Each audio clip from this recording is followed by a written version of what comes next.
हाँ जी दोस्तों, नमस्कार। और सब कैसे हो? बढ़िया। चलो बढ़िया। अपने चल रहे थे राजस्थान का इतिहास। राजस्थान के इतिहास में अपने चल रहे थे राजस्थान के किसान आंदोलन। राजस्थान के किसान आंदोलन में आज हम पढ़ेंगे बिजोलिया किसान आंदोलन के बारे में।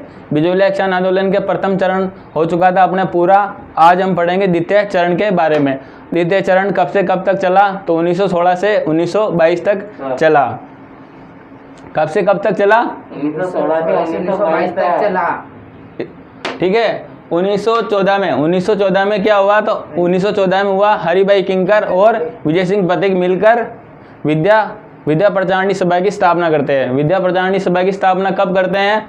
तो 1914 में हरिभाई किंकर और विजय सिंह पथिक। इसके बाद 1916 में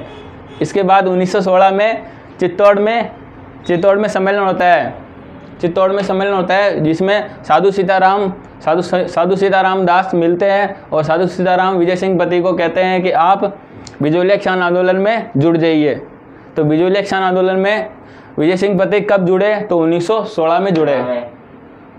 1916 ईस्वी में साधु सीताराम दास ने किसान बोर्ड की स्थापना की। पंच बोर्ड की स्थापना कब की? 1916 में साधु सीताराम दास ने किसान पंच बोर्ड की स्थापना की और बिजोलिया के किसानों को जन जागृति के लिए मित्र मंडल की स्थापना की। इसका उद्देश्य क्या था? किसानों को एकत्रित करना और जन जागृत करना या जागरूक करना। विजय सिंह पथिक ने ऊपर माल की स्थापना कब की? तो अपने 1917 ईस्वी में। 1917 ईस्वी में विजय सिंह पथिक ने ऊपर माल की स्थापना की। ऊपर माल पंच बोर्ड की स्थापना की। ठीक है। बेरीसाल गांव में। कहाँ की? तो बेरीसाल गांव में। और कब की? तो हरियाली अमावस्या के दिन की थी। इसका अध्यक्ष किसको बनाया गया? तो इसका अध्यक्ष या सरपंच बनाया गया मन्ना भाई पटेल को बनाया गया। इनका क्या उद्देश्य था? तो इनका उद्देश्य था किसानों को एकत्रित करना या जागरूक करना था। मेवाड़ सरकार ने बिंदुलाल भट्टाचार्य आयोग की स्थापना की 1919 में, जिसमें 3 सदस्य चुने गए। 3 सदस्य कौन कौन से थे अपने? तो एक तो मांडलगढ़ के हाकिम तो ठाकुर अमर सिंह और तीसरे थे अफजल अली। इन्होंने किसानों की मांग को सही बताया गया, क्योंकि किसान जो आंदोलन कर रहे थे, बिजोलिया किसान आंदोलन कर रहे थे, वो सही ठहराया गया। तो लेकिन महाराणा ने कोई ध्यान नहीं दिया। महाराणा कौन थे? तो फतेह सिंह। मेवाड़ के महाराणा कौन थे? तो फतेह सिंह थे उस टाइम। ठीक है। फिर 1921 में महाराणा ने वापस जांच आयोग भेजा। दूसरा आयोग जांच आयोग भेजा। जांच आयोग भेजने के बाद में जांच आयोग के जो अध्यक्ष कौन कौन बने? तो मेहता तख्त सिंह बने। इसके बाद में रमाकांत मालवीय बने थे और ठाकुर राज सिंह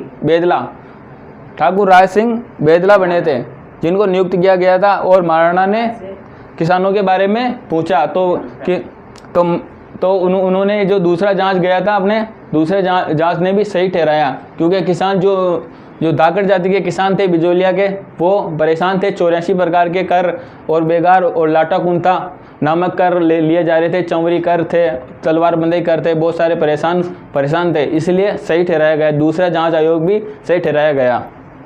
इसके बाद में महाराणा ने कोई रिस्पॉन्स नहीं दिया, कोई जांच के लिए कोई ध्यान नहीं दिया।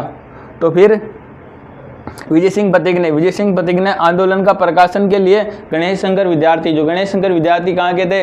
तो प्रयागराज यूपी से थे। तो गणेश शंकर विद्यार्थी प्रताप नामक अखबार था, प्रताप नामक अखबार, उसमें खबरें छापा करते थे क्रांतिकारियों की, नेताओं की। जो क्रांतिकारी थे, चारों क्रांति चल रही थी उस टाइम, तो उनकी सभी की मतलब वो छापा करते थे। क्रांतिकारी जो गतिविधियाँ चल रही थी उनकी छापा करते थे। तो उनके आग्रह पर, विजय सिंह के आग्रह पर कानपुर से संपादन किया। कानपुर से संपादन होता था पहले, और कौन करते थे? तो गणेश शंकर विद्यार्थी करते थे। क्या करते थे? नोट। गणेश शंकर विद्यार्थी कहाँ के थे? तो इनका जन्म प्रयाग यूपी में हुआ था। इनके अलावा किसानों की खबरें कौन कौन किन्होंने छापी थी या कौन कौन छापे थे? तो कलकत्ता के भारत मित्र अखबार ने भी छापा था। पूना के जो पूना महाराष्ट्र के लोकमान्य तिलक थे। लोकमान्य तिलक ने भी मराठा समाचार पत्र में भी आंदोलन का जिक्र किया था या इसमें छापा था। अपने मराठा अखबार जो आता था ना, मराठा अखबार में भी इन किसान आंदोलन के बारे में छापा करते थे। ठीक है दोस्तों, लाइक और कमेंट जरूर करें। लाइक नहीं करें तो कमेंट जरूर करें। धन्यवाद।